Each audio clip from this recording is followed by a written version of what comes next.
Qu'est-ce qui serait le meilleur mode de scrutin selon moi? Le vote préférentiel. C'est un petit changement au système actuel qui garde le pouvoir entre les mains des électeurs, réduit la partisanerie et encourage les compromis. Et en plus, c'est comme ça que tous les partis politiques principaux choisissent leur chef. Alors les partis comprennent que c'est un bon système, ils veulent juste pas l'appliquer aux élections. Comment ça fonctionne? Allons au tableau. Imaginons ici une élection simplifiée de 10 électeurs et 5 candidats. Commençons avec le système actuel qui s'appelle un système uninominal à un tour. First past the post en anglais. Chaque électeur met un X à côté de son candidat choisi et imaginons que c'est ça les résultats.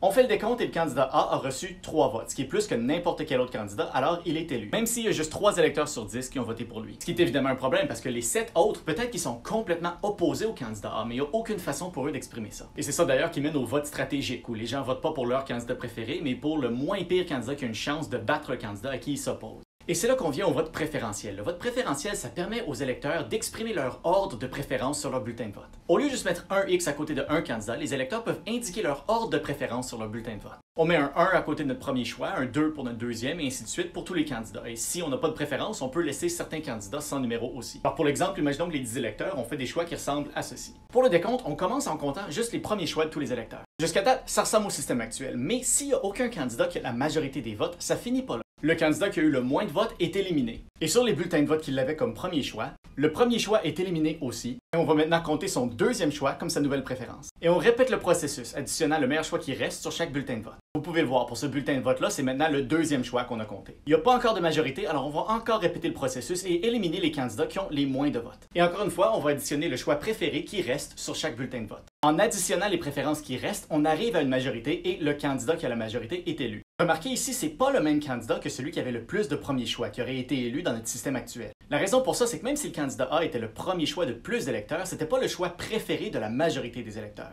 C'est le candidat C qui a gagné parce que c'était le deuxième ou troisième choix de plus d'électeurs. Normalement, ça voudrait dire que c'est parce que le candidat C était un candidat qui offrait une position de compromis parmi toutes les positions disponibles. Et au lieu que la majorité se retrouve avec un candidat élu qui voulait pas, la majorité se retrouve avec un candidat élu qui fait plus ou moins leur affaire. Ou en tout cas, plus que le candidat qui aurait été élu dans notre système actuel. On peut remarquer aussi que ça change la façon qu'on pense de notre vote. Au lieu d'être embarré à un seul choix sur comment on vote, ça nous permet d'exprimer une nuance et un ordre de préférence parmi les plusieurs choix qui nous sont offerts. Ce qui, à la longue, va réduire l'attachement à un candidat ou un parti politique. Parce que même si on n'a pas notre premier choix, on peut quand même avoir notre deuxième ou notre troisième choix. Alors ça devient important d'évaluer tous les candidats et tous les politiques proposés. Et aussi, au lieu d'avoir une majorité des gens qui ont perdu leur élection parce que c'est pas leur candidat qui a été élu, une majorité des gens vont pouvoir dire « Ah, ben j'ai pas eu mon premier choix, mais c'était mon deuxième ou mon troisième choix, puis ça me satisfait aussi. » Ça encourage les discussions et les compromis entre les candidats et les électeurs. Et dans une démocratie, ça, c'est une bonne chose. Est-ce que c'est le seul changement que je ferais à notre mode de scrutin? Non, mais selon moi, c'est le plus important.